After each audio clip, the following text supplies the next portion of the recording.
every girl in Brisbane come by the blue garter corset. Dude, these are lines with glasses.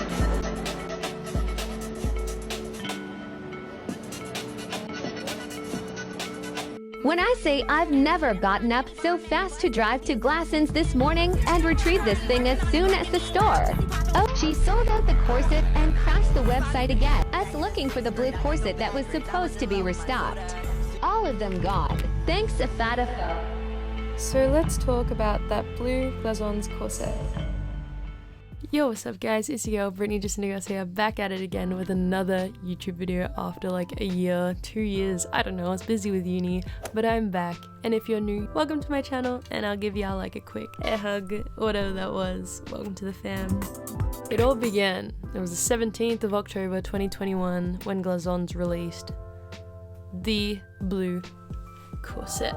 It actually wasn't that popular when it first came out, however, there was this one TikToker, SophaDophaa, her name is Sophia Beg, who kind of hyped up the blue corset. So she posted multiple TikToks wearing this corset. I'm not a creep, I just did my research, I swear.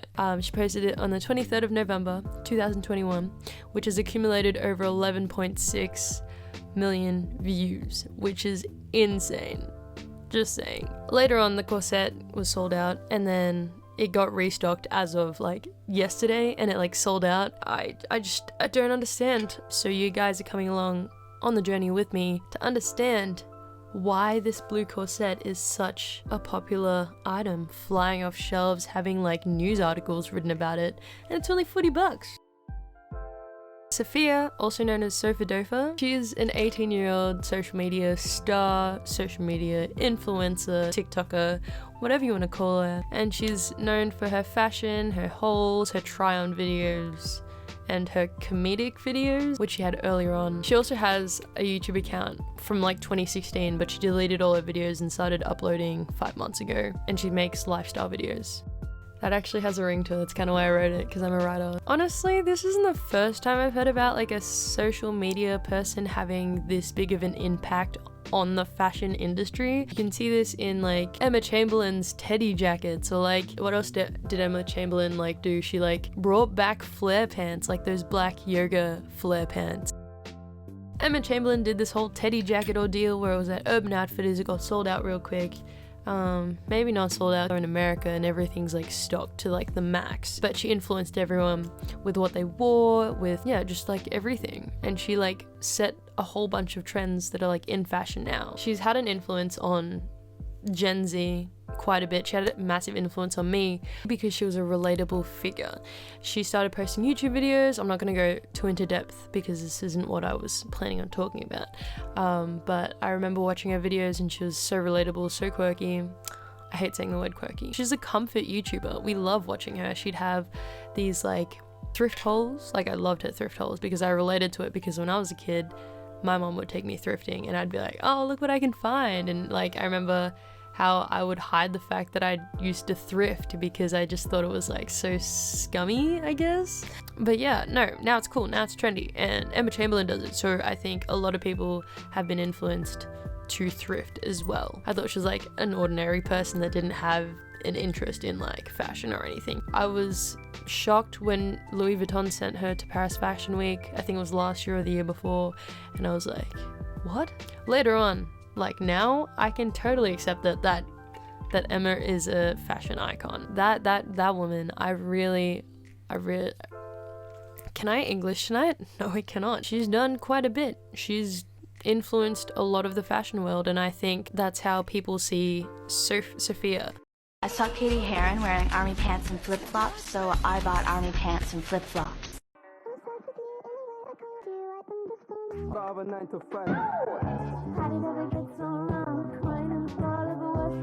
So Sophia has holes and all this sorts of stuff, and with this blue corset, everyone was in isolation or like in a lockdown, so they're kind of like bored at home scrolling through TikTok and bored out of their minds, and they're like, hey, that looks really cool. I want to know what it is. So they did their research, they found it on Glassons, and then all of a sudden sold out because people are impulse buying. I'm a really bad impulsive buyer, so I totally understand that. Okay, I did a whole lot of research today about the history of corsets. It is like the most interesting topic. Corsets first became popular in the 16th century when they were originally made with silk, cloth, whale bones, and tusks. However, when corsets later evolved, the materials changed from like bones and tusks to wood and metal, which gave the garments more structure per se. Corsets were popular because it gave the female figure an hourglass silhouette, and it also was popular for the men in the 18th century. Corsets increased popularity in the Victorian era, in which the Industrial Revolution started, which means that the corsets could be mass produced and designers could mass produce corsets, which also meant these garments being more accessible to those with a lower socioeconomic status. Corsets were only made for the rich, but now just people of like lower class could access them, which was a big deal. Eventually, the corset trend did die down in the 1920s to the 1930s, as it did have a negative stigma surrounding the garment. There was underlying health conditions, and like people died early in the Victorian era, and other people believed it was because of the corsets that they had, which were restrictive of the lungs, which means they couldn't breathe. It hurt to breathe. They had heartburn. It caused infertility.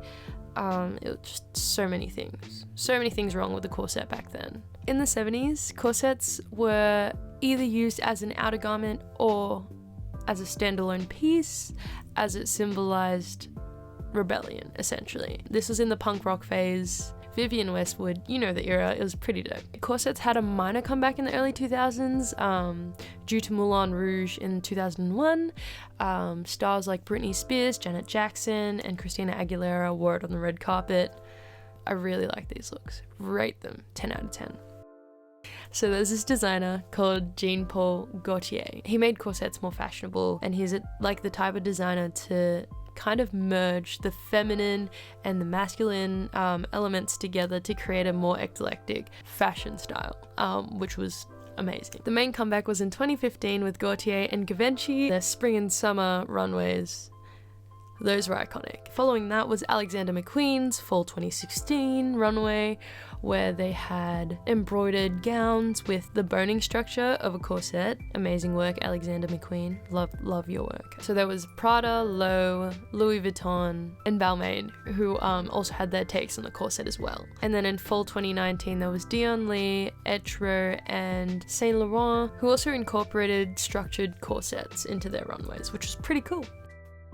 So the corsets in 2015 and 2018 were way more loose fitting than those from the Victorian era. No health problems, not much anyway. I've seen like a whole bunch of those TikTok trends with like the eyelets, the metal eyelets, and they like pulling, and I'm like, I hope they don't wear that for like longer than 30 minutes. Other than that, 2015, 2018, the corsets were way more breathable, way more movable, very free. So 2019 to 2022 are derived from the structured corsets. The main reason for like us revisiting the corset is that fashion trends cycle every 15 and 20 years.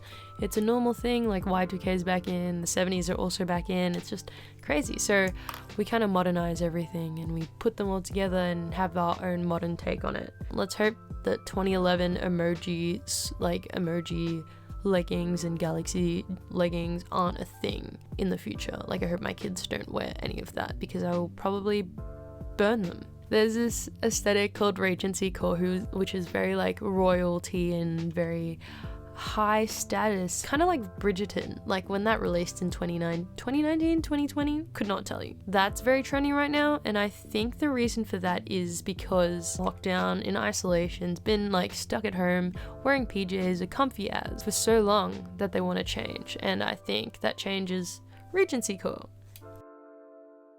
At first glance, I totally understand and get the hype. Like, I'm an impulsive buyer. Like, I bought so many things during lockdowns because I simply was bored and I saw it on the internet. I was like, oh, so cool. And I honestly think this happens to me as well, that social media influences everyone so much. Like, it's crazy. Like, I feel like I can't get like an original thought in my brain because I see a TikTok of it and I'm like, maybe I'm a robot. Maybe we are robots.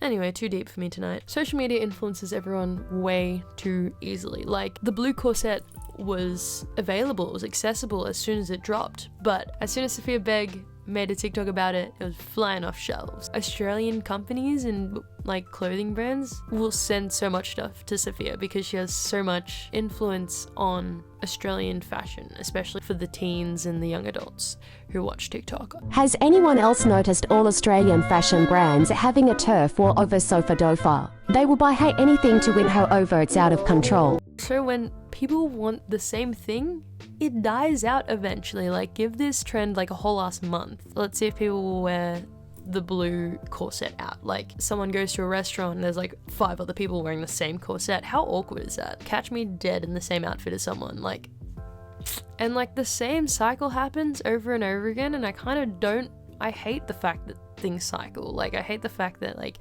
trends are a thing. Like, don't make them a thing.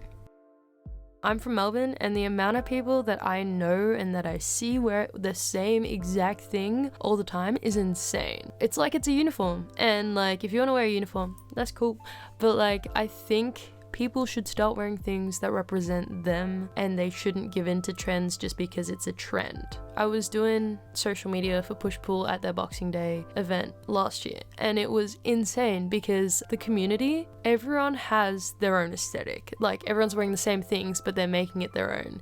And that's kind of what I want to see in Melbourne. Like, people who embrace who they are, and like even if it's outgoing and people are gonna judge them, they don't care. It's them, it's who they are. You can tell who a person is through what they wear. But anyway, I also buy trendy clothes. I'm wearing a tennis skirt right now from Lioness. That was really trendy, and I think it died down, but I still wear it because it's so comfortable, and it's like sporty, and it's like me, and I pair it with like the most classy outfits, and sometimes I just add sneakers to it, Jordan 1s. Like, embrace it. It's like who you are. But yeah, by all means, buy that cute trendy shirt that's like popular on TikTok, as long as you make it your own. And that's all I gotta say. That's my take on that blue Glassons corset, and I hope you guys enjoyed it. If you did, give it a thumbs up, and I hope to see you guys around soon. Adios. Okay, that was my boyfriend. Hang on, let me just message him back because it's like 12 a.m. Oh no. And I was influenced by influences and influence, blah blah blah. SophaDophaa, Sophia.